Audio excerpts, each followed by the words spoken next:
Halo adik-adik semuanya, welcome back to my YouTube channel. Kembali lagi di channel kesayangan kita semua, Dunia Belajar. Seperti di judulnya, hari ini kakak akan membahas soal dan jawaban belajar di TVRI untuk kelas 3 dan kelas 4 SD hari Rabu 31 Maret 2021.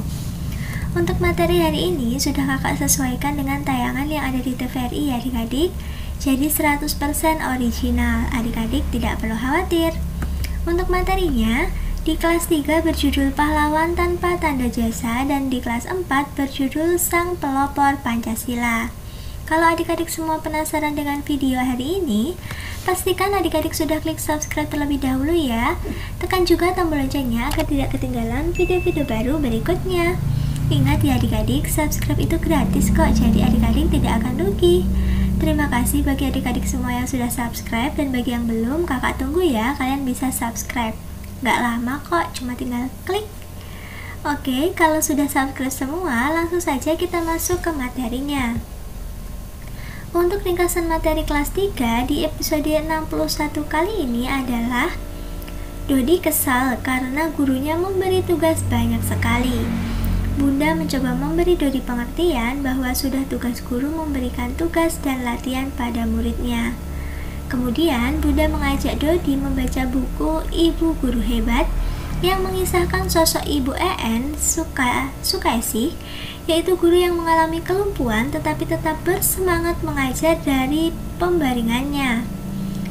Dodi pun mencoba untuk tidak mengeluh lagi soal gurunya. Kak Jo yang bertugas sebagai sukarelawan meminta Sinta dan Dodi membantunya menghitung uang amal yang hendak diberikan kepada korban bencana alam. Itulah ringkasan materi untuk kelas 3. Untuk muatan dan materi pembelajaran cukup dibaca saja ya adik-adik. Tidak perlu ditulis dan langsung bisa menulis soal dan jawabannya. Untuk soal dan jawaban yang pertama yaitu mengapa guru disebut sebagai pahlawan tanpa tanda jasa. Jawabannya, karena para guru mau mengajar bahkan sampai ke pedalaman tanpa mengutamakan uang, melainkan hanya demi memajukan pendidikan bangsa dan mencerdaskan anak-anak bangsa. Itulah alasan mengapa guru disebut sebagai pahlawan tanpa tanda jasa. Lanjut ke soal yang kedua.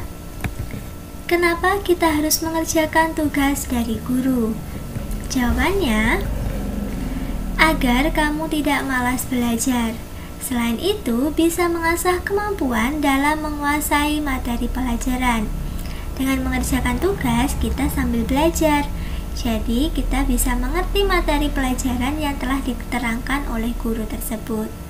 Itu ya adik-adik untuk kelas 3, cukup sampai sini dulu. Sekarang kita lanjut untuk materi kelas 4.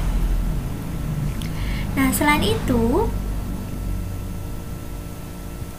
mengerjakan tugas dari guru juga termasuk patuh kepada guru atau berbakti dan menghargai seorang guru.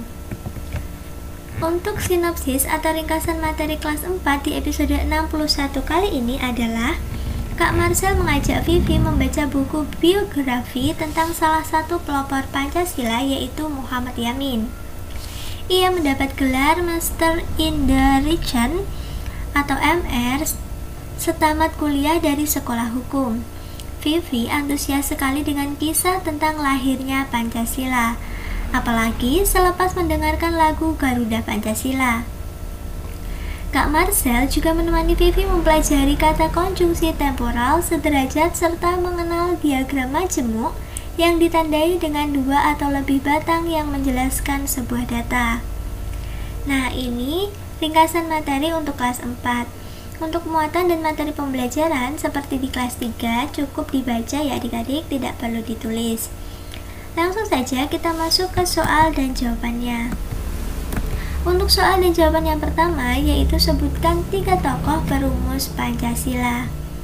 Jawabannya, yang pertama ada Dr. Supomo. Dr. Supomo juga memberikan 5 sila untuk Pancasila itu.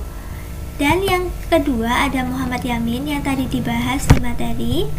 Dan yang ketiga ada Insinyur Soekarno. Nah, Insinyur Soekarno ini pencetus nama Pancasila tersebut. Oke, kita lanjut ke soal yang kedua. Soal yang kedua yaitu diagram batang majemuk adalah, jawabannya, diagram batang majemuk disebut juga diagram batang berganda yang biasanya digunakan untuk membandingkan dua kumpulan atau lebih data. Biasanya gambarnya seperti ini ya adik-adik.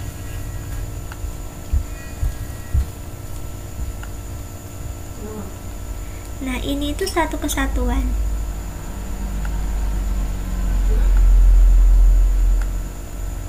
Seperti ini. Ini contoh dari diagram majemuk. Adik-adik bisa melihat contoh-contoh yang lain diagram majemuk di Google ya. Oke, tetap semangat belajar karena pandemi bukan halangan untuk kita belajar. Oke, terima kasih sudah menyaksikan video hari ini dari awal sampai akhir. Jangan lupa di like kalau kalian suka dengan videonya, share video ini ke teman-teman kalian, komen jika ada yang kurang jelas, dan follow juga Instagram kakak di @duniabelajar22. Sampai jumpa di video-video baru berikutnya.